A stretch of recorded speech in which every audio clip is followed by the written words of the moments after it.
Mogo. Mogo, moko, mojo. Ga, Ga. Gua. Gua. Ba. ba. Auniche, audanse, ne togoko Coleman. Ntogoko Marion. And this is another video in our Tricky Sounds and Letters mini-series. In this one, I want to focus specifically on the letter G. So the letter G, both when it appears in the middle of words, intervocalically, so between vowels, and initially at the beginning of words. Marie-Ange, can you think of any word that has a G in the middle between two vowels? Mogo. Ah, great. That's a perfect example. Okay, so mogo. What happens if I said to you moko? Sounds like a K. Okay, and what happens if I said to you mojo? It sounds like Okay. French R. Yeah, maybe like a French R or like a German like ich. Yeah. Yeah. When you have G's that appear between two vowels, specifically vowels that are identical, so in this case, two open O's, it actually is non-contrastive. So what that means for a linguist is that there is no difference. If you say mogo, if you say moko, if you say mojo, or if you say mo, and you don't say anything, it's actually all the same. And that's across the different Manding varieties. So Bambara speakers will say mogo, Jula speakers normally say mogo, but Maninka speakers, for instance, from Guinea and from like northwest part of Cote d'Ivoire, they'll normally say mo. Mo. So they'll drop it entirely. It also comes up in words like kata, so the verb to go. We can say taga, taka, taka, ta, and all of those are possible. All students should kind of know that it doesn't matter which one of those you say. Those are all just different pronunciation variants. But it's important to know that there's also G at the beginning of some words. So can you think of any word that starts with a G? No. Do you remember the word for difficult? No. Gelling. Do you know that word? Gelling. Gelling, right? I'm not sure I know this word. Okay, so you say aka gelling means Aka gelling. it is difficult. What I would like to point out on that one is that officially in Bambara spelling, they always just write it with a G, right? But actually, many people will pronounce it like with a GW sound. So they say aka gwelling, Aka gwelling. or aka gelling. Aka gelling. Those are the same. Those are two different ways to pronounce the same thing. But you can see the rule isn't the same, because if you take what I told you before about a G in the middle of the word and you say aka kelling, that doesn't work. Yeah, right? okay. And you also can't say aka elen. Okay. You can't drop it. Initially, it can be a G sound or it can be a GW sound, but Bambara speakers just write it with a G. For instance, do you know how to say the hearth, like le foyer, where people cook? No. Le foyer, where people cook? No. You could say gua. Gua. But how else could we pronounce it? Because it's a G at the beginning of the word. Gua. No. We would say gua or ga. Ga. Okay, Right? okay. So it can be ga or gua, but the written form that Bambara speakers use is always with a G. Okay. That said, when you're in Burkina Faso, they write it GW. Okay. Right? So there's some spelling variation based off where you are. It's a little bit like American versus British spelling. Okay. So the last thing I would point out is that on that initial one, so if it is a word that can be pronounced g or gua, right?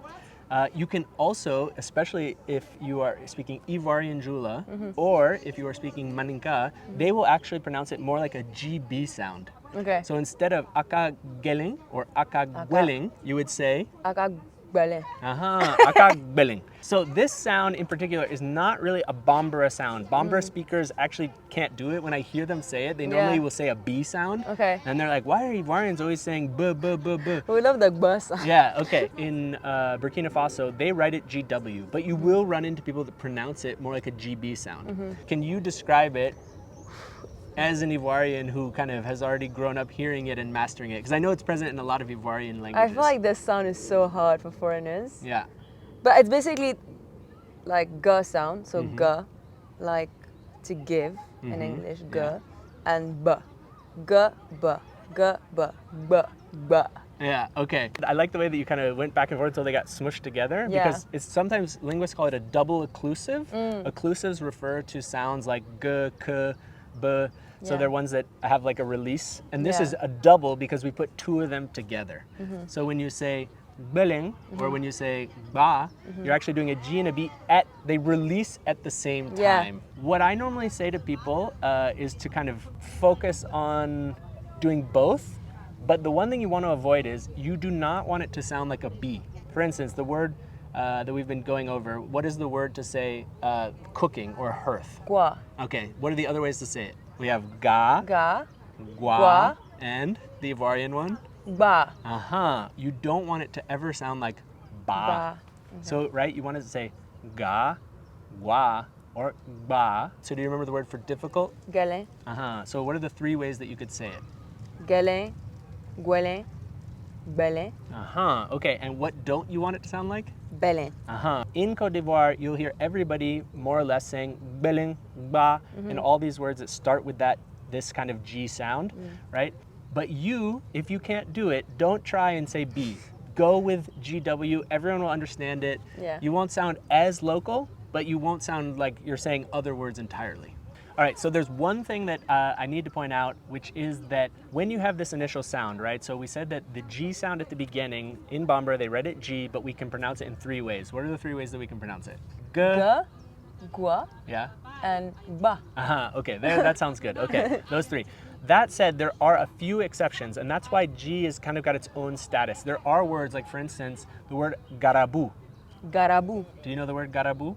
A garabu would refer to an alms seeker, so it's typically a Quranic student who is begging. But with that word, for instance, you will never say guarabu, Okay. and you will never say barabu. Barabu. Uh-huh. That's even hard to say. Yeah, okay, so maybe that's why we Yeah. don't. No, but there are some words that have an actual G at the beginning. So I just wanted to point that out, just to be clear that you all know that there's a reason that the G exists as its own status, and you kind of have to learn them on a case-by-case basis.